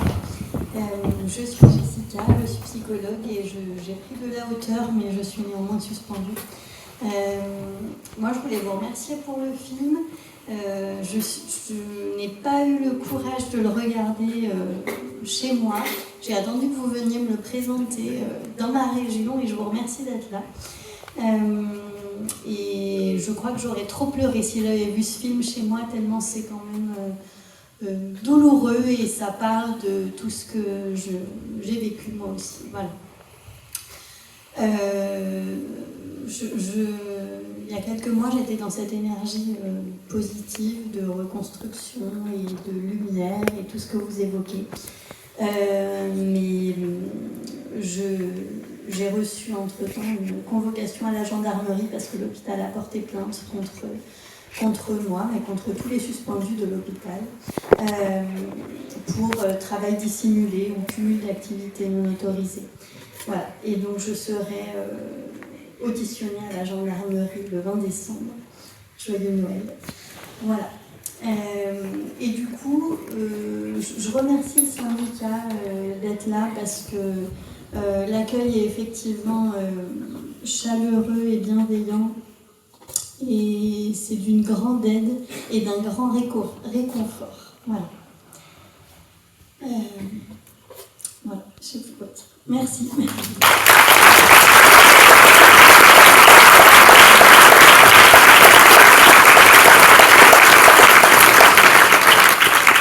Bonsoir, alors j'ai sorti le micro, je suis désolé. Ma question serait plus sur le film dans son ensemble. C'est un message à bras ouverts pour tous les soignants. Par contre, avez-vous l'intention d'ouvrir ses bras aussi aux personnes, les pompiers, les enseignants qui ont vécu aussi cette crise, qui leur a coûté très cher aussi, j'imagine. Désolé, je ne suis pas très renseigné. Est-ce que c'est dans les packs d'agrandir un petit peu le message? Vous allez le rechercher. Attendez, j'arrive. Elle est partout. Ouais. Merci Lison. Alors vous pouvez appeler Lison à 3h du matin, à 5h du matin, à n'importe quelle heure vous pouvez appeler Lison, c'est fantastique avec Lison. Je dis que les gens se demandent comment c'est possible que des collectifs avec très peu de moyens, mais on comprend pourquoi ces personnes soignants qui bossaient jour et nuit n'ont pas arrêté de bosser jour et nuit. Bref. Oui, on pose sur la question, les autres corporations, bien sûr que tout le monde est impacté, et je dirais que c'est d'autant plus intéressant que l'ensemble de la société s'intéresse au sort des soignants suspendus, parce qu'en effet, peut-être que les professeurs des écoles seront demain les autres personnes à être suspendus, peut-être que les fonctionnaires seront suspendus. Il y avait dans l'écriture du film l'intérêt de parler d'une autre santé. Alors c'est un clin d'œil à Greg et à Louis qui animent un projet qui s'appelle Une autre santé, et de parler de santé intégrative. Donc, moi d'où je viens, la santé naturelle, et puis le fait d'avoir essayé de faire beaucoup avec peu et avec bon sens, il y avait cet intérêt de décortiquer. C'est pour ça que Louis arrive en seconde partie du documentaire avec un décortiquage et une proposition pour remplir l'espace qui pourrait être vide ou insécurisant. Donc je me suis focalisé sur vraiment les praticiens de santé. Ensuite, moi, je ne ferai pas d'autres... j'ai d'autres documentaires, ou un autre que j'ai fait fuiter hier à Aurélie, ce que je voulais en faire, de l'extension de celui-ci, mais je ne le ferai pas sur d'autres corporations, parce que ça serait imposer une subjectivité, et puis ça m'intéresse pas spécialement, et j'espère juste déclencher des velléités citoyennes de pouvoir faire des documentaires. Par contre, sur la question d'inclure les pompiers, pour moi les pompiers sont des soignants. J'avais autour de moi des pompiers suspendus où je sens, c'est pour moi des guérisseurs dans ce qu'ils vivent. Et voilà, j'ai demandé à Pierrick qu'il soit présent. Pierrick était dans ma tête pour l'écriture du film, et puis comme je l'ai dit plusieurs fois, une fois que j'ai eu fini les séquences d'interviews avec Louis, Carole et Judith, il y a eu voilà, c'était une évidence, et de 12 personnes que je voulais interroger, il y en avait 7, et c'était très bien. Par contre, j'aimerais bien donner la parole à Pierrick pour qu'il parle de lui, des pompiers, et puis de ce qu'il a pu rencontrer comme évolution. Puis il est engagé dans de multiples actions en tout genre. Donc Pierrick, si tu veux t'exprimer, voilà. Bonsoir, merci Fabien en tout cas. Donc pour ma part, Pierrick Thévenon, pompier professionnel à Lyon, dans le centre-ville, dans la caserne de la première compagnie, pour ceux qui connaissent. Également pompier volontaire dans les Monts du Lyonnais depuis l'âge de 16 ans, donc suspendu de mes 2 statuts du jour au lendemain. Alors j'étais un fanatique du pompier, et moi quand il y a eu la suspension, je vais le dire ironiquement presque, un peu comme Eric, ça me faisait penser, je me suis reconnu Eric quand tu disais ça tout à l'heure, notamment quand il y a eu la période de suspension, j'étais limite dans ma caserne, le fanatique pompier, le passionné, etc. Et puis finalement, j'étais l'un des seuls dans ma caserne où je suis professionnel, je suis le seul à avoir été suspendu. Donc pareil, on se pose la question, on se dit, mais est-ce qu'on n'est pas complètement en fait taré? Moi-même, je me suis énormément interrogé, je me suis dit, comment ça se fait que, en rêvant de ça depuis gosse, que j'en arrive du jour au lendemain, on va dire, à tout arrêter. Mais c'était plus fort que moi, donc j'ai été suspendu, mais en fait, la seule question que je me posais, c'était comment je fais pour ne pas le faire, entre guillemets, enfin pour ne pas succomber. C'est est-ce que je me mets en grève, est-ce que certains me proposaient l'arrêt de travail, certains me disaient, allez, mets-toi en arrêt de travail, tu te mets en burn-out, c'est pratiquement impossible, on va dire, à contester ou quoi que ce soit, mais je pouvais pas, enfin, mais dans tous les cas, c'était non. Il n'y aurait pas justement de ces injections, il n'y aurait pas de ce chantage. Donc pour ma part, je suis encore sous le statut administratif, si on peut dire ça ainsi, de suspendu. Et pour répondre un petit peu à ce que disait le collègue également, moi c'est un petit peu comme Carole, hein, j'ai pas envie de les laisser faire. Et pour moi, le débat, ça va même au-delà juste des soignants suspendus. En fait, finalement, les soignants ne sont que les premiers. Ce que j'essaie de dire, moi, aux gens, d'une manière globale, c'est... beaucoup ne se sentent pas concernés. Mais en fait, ça concerne toute la population. Ce que j'essaie de dire aux gens, moi autour de moi, je leur dis, mais attention, on a créé un statut de suspendu. Certains pensent que c'est fini depuis la levée, vous savez, de l'état d'urgence sanitaire le 31 juillet. Et donc déjà, c'est important, déjà ne serait-ce que la présence, dites-le autour de vous qu'il y a des soignants suspendus. Si vous êtes suspendu, n'ayez pas honte en fait de ce statut. C'est les gens en face de vous qui ont presque honte. Je vous avoue, à ce jour, moi pour ma part, depuis des mois, j'ai pas honte de dire que je suis suspendu. Ça gêne les gens. Parce qu'en fait, ils le voient en vrai. Ils intègrent, ils l'ont entendu dans les médias ou autres.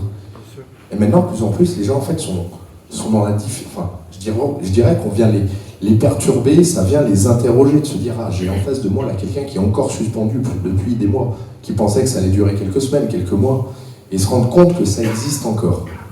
Et ça les gêne et ça les pousse déjà à la réflexion. Donc le fait d'être suspendu, le fait d'avoir des suspendus un petit peu partout en France, ça permet également aussi d'interroger beaucoup de monde. Et vous avez vu, ça crée du débat. S'il n'y avait pas de suspendu, est-ce qu'on aurait tous ces débats actuellement à l'échelle politique, à l'échelle nationale, dans les médias? Donc déjà, ça permet également de pousser à la réflexion. On est un petit peu, je pense, le caillou dans l'engrenage. Et également, donc, sur cet aspect-là de la suspension, pour moi, ça va bien au-delà des soignants. Comme je disais, en fait, on a créé en fait, ce statut de suspendu. C'est-à-dire, comme je le dis souvent, on a rendu éjectable quiconque ne voulait être injectable. Et en fait, ça a commencé par autre chose. En fait, on a commencé à disséminer, en fait, inculquer cette idée avec le pass. Vous seriez exclu de tel endroit ou tel endroit. Donc là, en fait, la réflexion durant les 2 ans, c'est bien de se dire, c'est regardez, dès lors où vous n'obéissez pas, vous allez être exclu de différentes manières, d'un établissement, de votre emploi, de tous vos droits, en fait, finalement.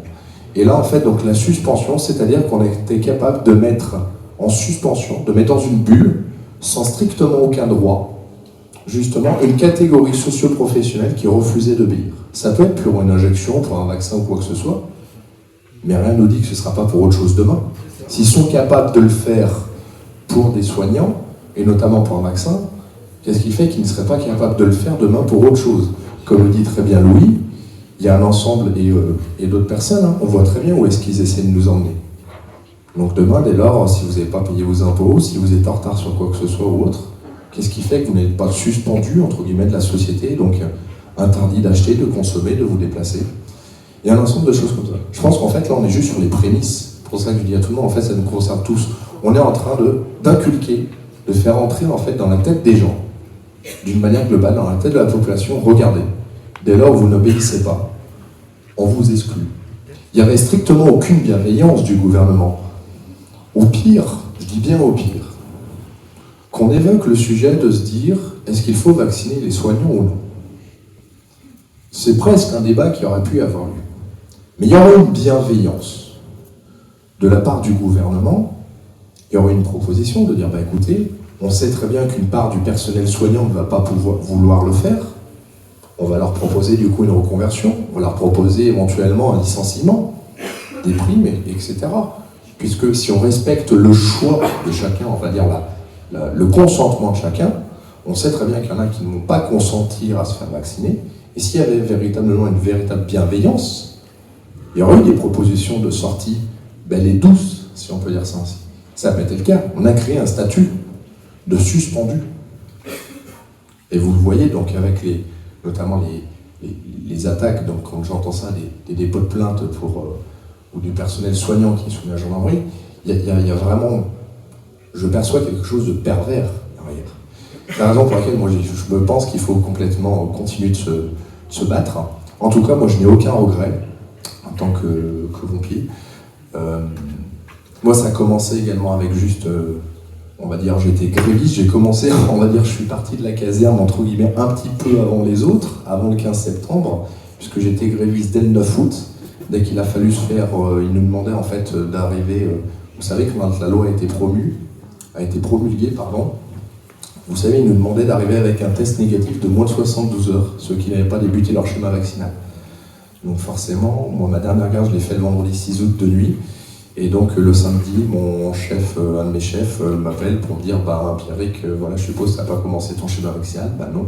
Lundi, je te rappelle qu'il faut que tu me présentes un certificat négatif de résultat.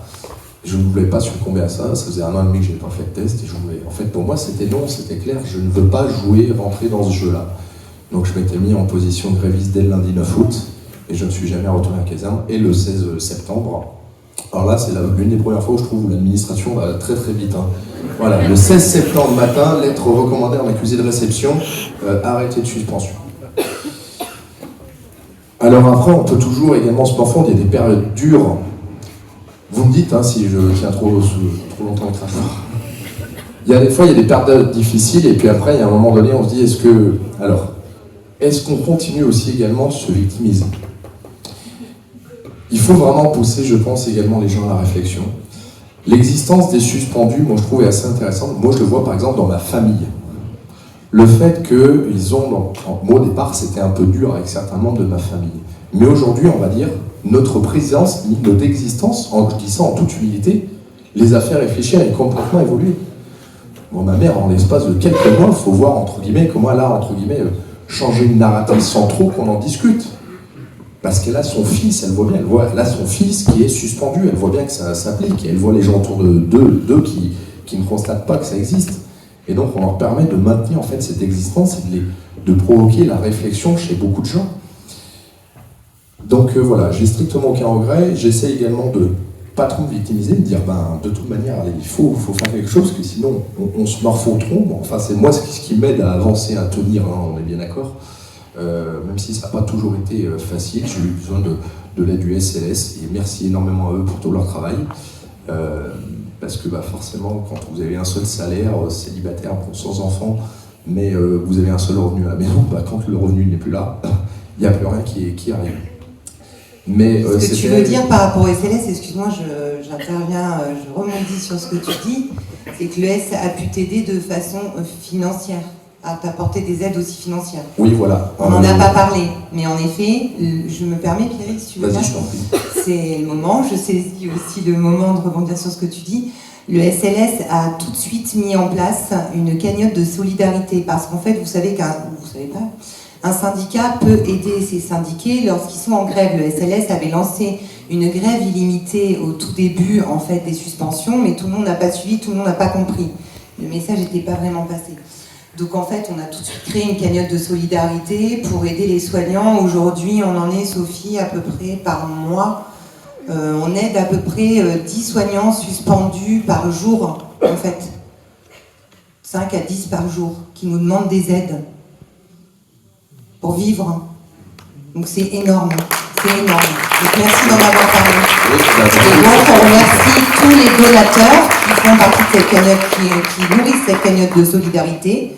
Parce que le but, oui, c'est de rester suspendu, oui, c'est de mettre les établissements, les employeurs dans leurs responsabilités. Et puis s'il y en a certains qui n'ont pas suspendu leurs professionnels, qui ont pris la décision de ne pas le faire, donc oui, on veut les maintenir dans leur prise de responsabilité et que eux aussi désobéissent à un ordre qui n'est pas légitime et qui n'est pas juste. Voilà. Donc merci aux donateurs qui sont dans la salle. J'en profite pour faire un petit merci. Bravo. Merci,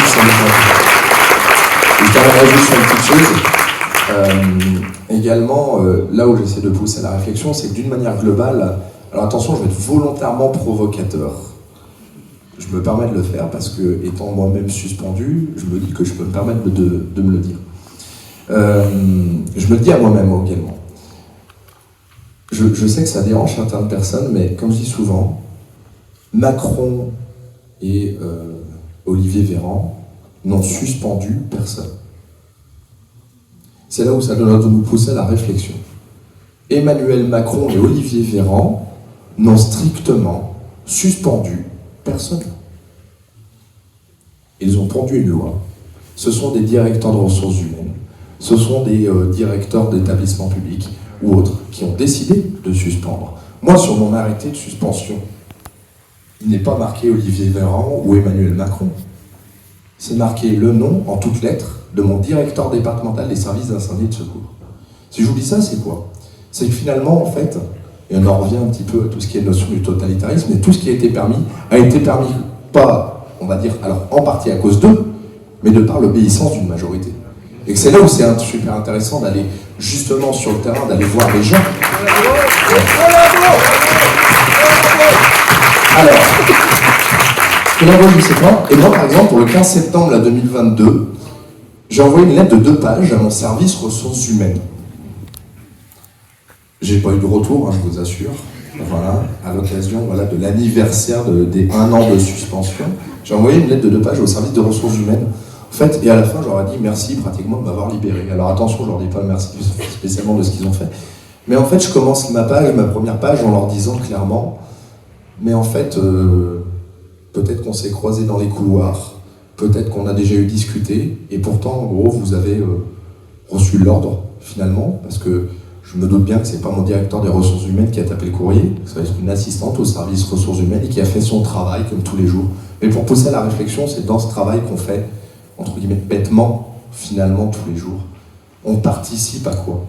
Donc, au-delà de dire on a des personnes qui viennent, entre guillemets, nous infliger quelque chose, il n'empêche que sans une majorité qui applique, ils peuvent prendre les lois qu'ils veulent, il n'y a rien qui s'appliquerait. Tout est permis parce qu'une majorité accepte de l'appliquer. Et c'est là où je pense qu'on peut toucher les gens. Parce que oui, on voit très bien qu'on ne peut pas faire changer les lois ou quoi que ce soit, même si on essaie d'y travailler, qu'il y a des recours, ça c'est très important. Mais il n'empêche que c'est vraiment le travail sur le terrain, d'aller toucher les gens, d'aller discuter, qui permettent de montrer finalement que sans la participation d'une majorité, il n'y a rien qui se fait. C'est ce que je leur marque dans le courrier au service ressources humaines. Il n'empêche, enfin, comme je l'avais dit une fois, de même, la personne qui a tapé mon arrêté de suspension, quand je l'ai reçu, alors je savais très bien que j'allais être suspendu, en fait j'ai même souri, je vous avoue sincèrement. Pourquoi? Parce qu'en fait, quand je l'ai lu, je me suis dit, il y a quand même quelqu'un, un humain, qui a tapé ça. Qui a tapé donc article 1, en plus comme on est dans la fonction publique, nous ce sont des arrêtés, donc article 1, vu la loi, machin, etc. Alors avec le petit courrier qui va bien, je vous prie de trouver votre arrêté de suspension avec nos salutations distinguées, vous savez, signé monsieur le directeur départemental. Donc déjà, première lettre, vous tournez la page, et ensuite vous avez vu la loi, vous l'avez arrêté numéro 1, Pierrick Thévenon, sergent-chef de sapeurs-pompiers professionnels. Voilà la première phrase, ça se termine par... ouais, ciao. Est suspendu de ses fonctions pour des raisons d'ordre public en vue de protéger la population. Voilà. Et après, il y a d'autres arrêtés, donc avec toute la, on va dire, sur comment est-ce qu'ils appliquent, c'est-à-dire, vous n'allez pas percevoir votre rémunération, tout ceci, tout cela, donc il y a une page recto verso, voilà, en gros, ça y est, vous n'avez plus le droit à rien, limite à la fin, c'est limite si c'est pas terminé par merci, bisous. Pierrick, tu oublies quelque chose quand même. Il t'indique la voie de recours pour contester. Oui, à la fin, voilà, vous pouvez très contester devant le tribunal Vous administratif. pouvez faire un comme tous les recours avocats. gracieux auprès de votre établissement. Ça, c'est pour la fonction publique. Parce qu'après, le privé, c'est les prud'hommes, et après, il y a autre chose. Mais surtout, là où je voulais vous inciter, là où on peut toucher du monde, c'est vraiment de se dire, c'est quelqu'un derrière son ordinateur, comme vous et moi là, qui a tapé ça, qui s'est dit, qui sans même se poser de questions, est-ce qu'elle s'est posé la question de se dire, mais qu'est-ce que je suis en train de faire?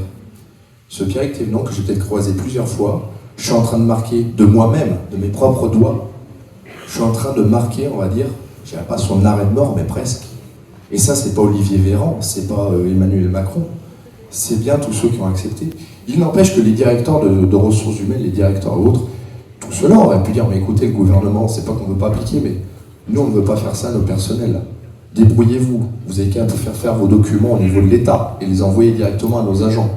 Mais nous, on ne veut pas participer à ça. Donc ça nous pose vraiment une réflexion sur la société et sur ce que l'on veut faire. Et on a eu la même chose avec le pass ou autre. Donc voilà pour ça. Ça, c'est ma perception et je pense qu'il faut vraiment arriver à toucher les gens. Et surtout, là, actuellement, le fait qu'il y ait encore des suspendus, ça fait réfléchir, je trouve, beaucoup de gens. Parce qu'ils disent, non, ça ne tient plus la route. Ce n'est plus bon. On reparle là, vous avez vu du masque, là, pour les... Il y a plein de choses qui fait questionner, donc il faut conserver, il faut en discuter. C'est pas pour remuer les couteaux dans la plaie. Moi, je reste convaincu qu'à la fin, comme qui dirait, on gagne. Dans 6 mois, dans 1 an, dans 2 ans, dans 3 ans, dans 4 ans. Mais dans tous les cas, je me dis, si c'est pas aujourd'hui, enfin, c'est maintenant ou jamais. Donc voilà, j'avais rien préparé, excusez-moi, mais je vous ai livré tout le monde.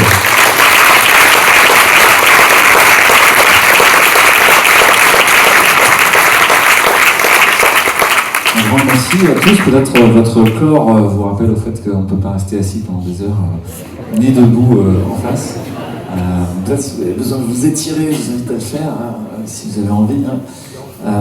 Je rappellerai juste peut-être avant la conclusion que toutes les images et les portraits que vous voyez à la fin du film sont faits par quelqu'un qui s'appelle Jean-Louis Blondeau, qui a un projet qui s'appelle lesessentiels.org, .fr, je ne sais plus, .org, et qui sont 120 photographes qui prennent des photos mais qui recueillent aussi des témoignages.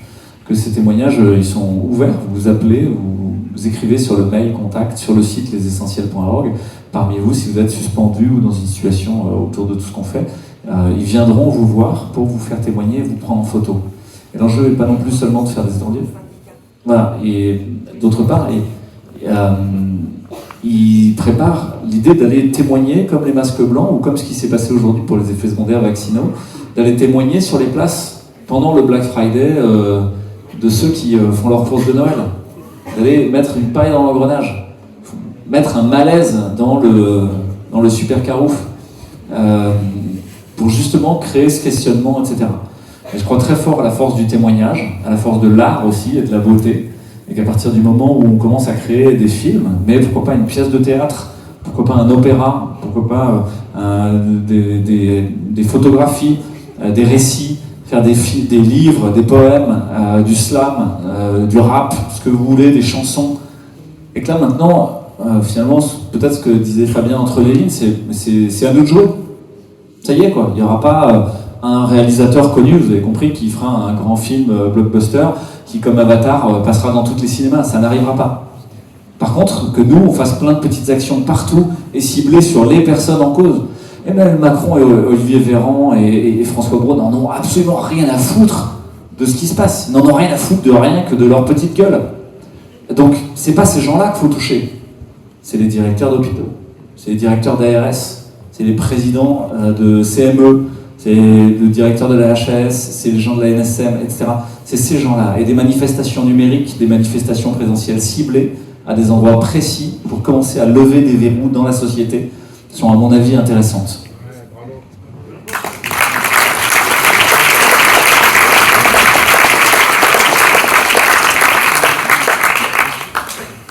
Alors pour terminer cette 100e, moi j'aimerais vraiment qu'il y ait une standing ovation pour quelqu'un que j'admire énormément et qui s'appelle Fabien Moine, parce que c'est grâce à lui qu'on est là.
Une dernière chose, vous avez vu qu'il y avait dans les... on a parlé de l'art, il y a Jean-Louis Blondeau et ses photos, Le documentaire de Fabien n'aurait rien eu de ce relief s'il n'y avait pas eu la musique de Cécile et l'art chorégraphique d'Aurore qui se joint à nous parce qu'Aurore elle est en tournée en ce moment, elle était dans le nord de la France. Elle est revenue par ici? Non, elle est pas loin d'ici, elle est à 2 heures d'ici. Voilà, elle est à 2 heures. Et elle revient d'une tournée. Il y a aussi pas mal d'autres artistes qui sont apparus. Chacun peut-être des noms en tête. Hein. Moi j'ai Eric Scarbarou de la tournée Fantastique. J'ai Fred l'artiste qui fait des dessins dont je me suis inspiré parce qu'il fait des dessins qui fait passer des messages vraiment très forts, juste avec des dessins, avec des monolithes, vous savez, des îles de Pâques là. Et il nous fait passer des messages très forts sur cette folie qu'on est en train de vivre. Et puis il y en a un autre aussi là, que j'ai découvert la semaine dernière, c'est Emmanuel Le Boulanger. Il a fait un CD qui s'appelle Le Large. Et vous pourrez trouver sur les réseaux, sur YouTube, il peut y avoir sa chanson 3 points de suspension. Alors vous faites 3 points de suspension et vous faites rajouter Manu si vous allez tomber sur d'autres conneries. Mais je vous mets au défi de ne pas ressentir d'émotion en écoutant cette chanson. On l'a écoutée avec mon épouse, avec ma fille, et on l'a filmé dans les bras. Voilà. Ça s'appelle 3 points de suspension. Vous faites 3 points de suspension de Manu. Et on va parler des soignants,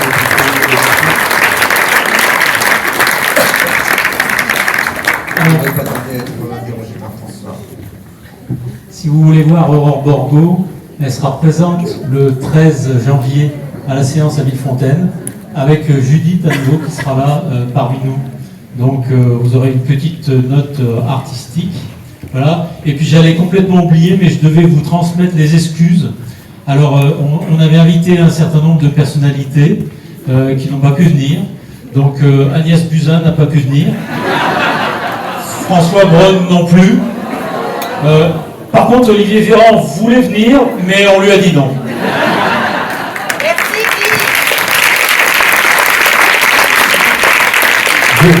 Puisqu'on est en remerciement, on voulait faire une Barou Echo aussi pour la musique de fin. C'était une musique qui m'avait perforé le cœur il y a 1 an et demi. Et quand j'ai fait le film, je me suis dit, mais c'est obligatoire. Je voudrais. Il y a Lucie qui est là, que vous voyez. Lucie lève la main. Voilà. Lucie, c'est elle qui a programmé la plupart des projections suspendues. Et qui a fait en sorte qu'on ait avec nous, qu'on puisse avoir cette salle ce soir. C'est vraiment pas évident d'organiser. On l'a fait en très peu de temps, c'est grâce à Lucie. Donc des applaudissements pour elle, s'il vous plaît.